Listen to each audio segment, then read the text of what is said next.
Weh, Eka. Full lama, Eka. Ya Allah. Kamu macam mana, Eka? Ya Allah, kamu. Sampai telefon bagian Datuk. Masya Allah, apa semua sekali kamu telefon ni. Kamu, ya Allah, ya Tuhanku. Alhamdulillah, rezeki nelayan di Sungai Perak.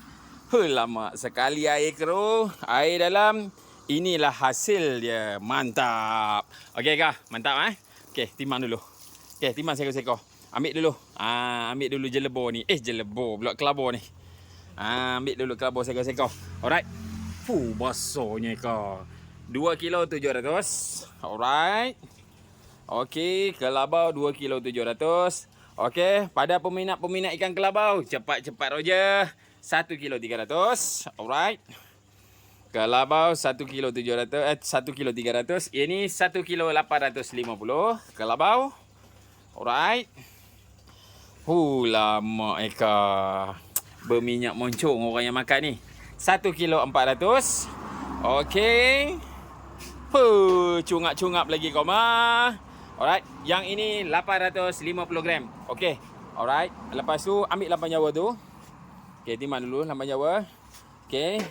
Okey, 1 kilo 150 lampan Jawa. Ini banyak manis bos. Isi dia ni bos. Okey. Lalu tengah ambil patin dulu. Patin. Tengah ambil patin. Ambil cik tin dulu. Okey, cik tin 3 kilo 200. Okey, cik tin 3 kilo 200. Okey, cik tin ini 6 kilo lebih ke 5 kilo lebih. Alhamdulillah. Mana-mana yang nak order patin tu cepat-cepat roja, cepat-cepat roja. Okey, 6 kilo 300. Okey. Alright, 6 kilo 300. Okey, yang ini 5 kilo 500. Alright, 5 kilo 500. Gila kau. Macam mana kau mendapat ni kau? Kebetulan di tengah mudik ke ni patin ni? Ya Allah, rezeki Mika lah. 4 kilo 950. Lama. Berminyak menceng, berminyak menceng. Mantap Pak. Okey, 3 kilo 200. Kau mah tengok ikannya kau mah. Siapa kata ikan Sungai Perak tak sedap? Kau mah tengok, bersih kau mah. Bersih. Berkilat-kilat kau mah. Sembang siapa yang kata ikan Sungai Perak tak sedap, mai rasa dulu baru tahu. Okey, 1 ekor lagi lah.